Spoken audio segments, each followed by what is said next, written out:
Hi there, Northeast ISD Council of PTAs. My name is Suzi Kennon, and I am really excited to be here with you today.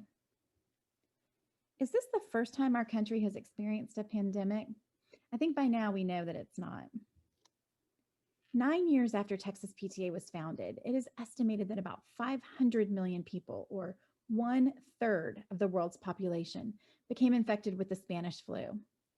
The number of deaths was estimated to be at least 50 million worldwide, with about 675,000 occurring in the United States. The worst months for this pandemic were in the fall months of 1918. In addition to the pandemic they were facing, they had World War I going on, y'all. But during this time, PTA didn't stop their work. Let me share a few things that PTAs worked on during this time. They worked for free textbooks in school, the women's right to vote, and a minimum wage law for women. They also were the first to translate tracts into Spanish to reach parents of Hispanic heritage in 1918, which were also distributed by the National Congress of PTAs and other state PTAs with Hispanic populations. And then there were their war efforts. Messages were sent to Washington protesting against the conditions of the camps. Service clubs were opened and mothers worked with the Red Cross, knitting and making bandages. A special committee on war work worked with the Texas Industrial Congress in food campaigns with war gardens. We now find ourselves dealing with the current pandemic while awaiting a vaccine distribution. My superintendent posted this picture of kids in China, and I love this little guy's meter hat, which keeps him 6 feet from any of his friends.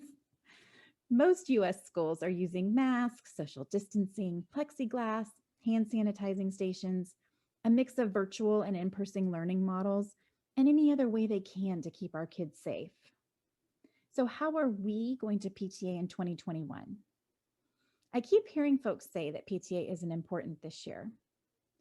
What if the PTA leaders in 1918 had listened to their naysayers? So what about PTA and COVID? Here are just a few of the feelings and things that are happening in our PTAs. We are all scared or anxious to some degree. Maybe for you, it's the virus.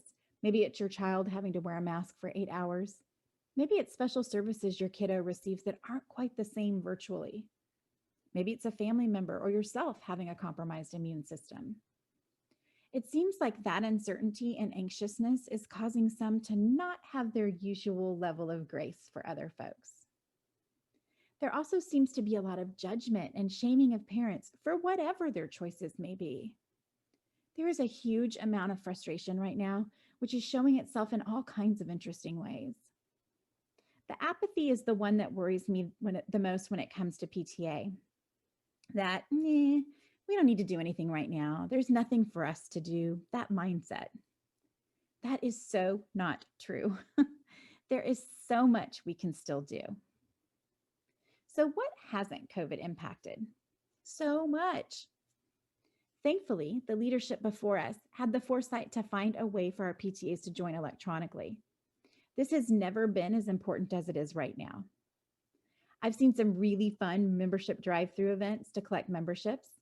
Some give popsicles away, some have fun music playing, the mascot is out.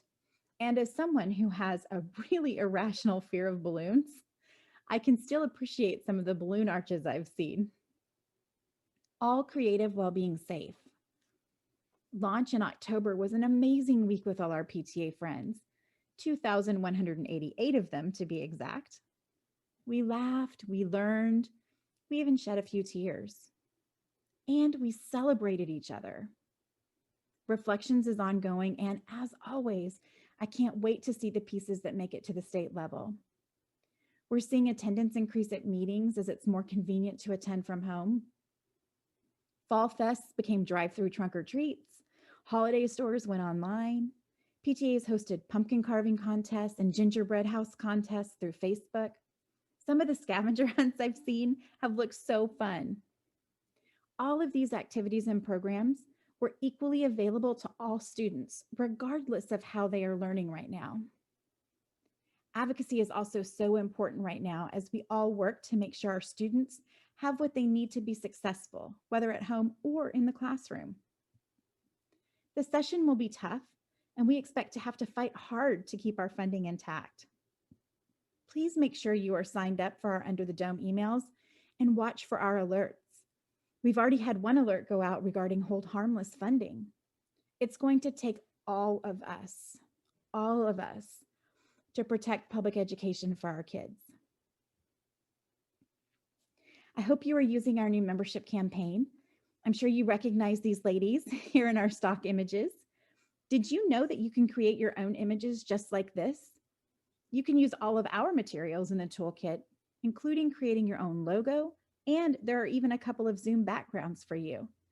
On the advocacy front, we even have Zoom backgrounds for all of our priorities that you can use. We are a membership association that advocates. Our membership number directly affects the level of impact we have both here in Austin and in Washington, D.C. Please don't stop your membership efforts this year. We need your members' voices now more than ever. We have to make sure funding for schools is protected amid budget cuts. We need to continue our work around mental health and school safety, both of which look so different than they did just 6 months ago.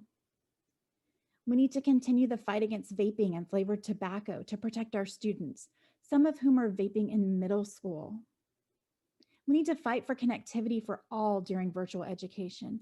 Until that issue is solved, an equitable education is impossible for so many. And I don't just mean hotspots and devices, which are absolutely necessary and important, but we're looking for long-term solutions as well. We need your voice. We need your members' voices. Our kids need all of our voices. We need to continue the fight for them as the session moves forward. Everyone can back the future because anyone can join PTA. In these times we find ourselves in, one thing I've been reminding our PTA leaders is about is that our words absolutely do matter, and they have incredible power. In our PTA roles, we need to always be thinking about how we're delivering our message. When I was advocating for the safe reopening of schools, no one should have been able to tell what my personal decision for my child was going to be. I needed to have on my state PTA hat. Sometimes it's just a word we use that has the power to hurt. Please know I'm saying you aren't entitled to your feelings and opinions. But when your community automatically connects you and PTA, I encourage you to choose words that unite and not divide.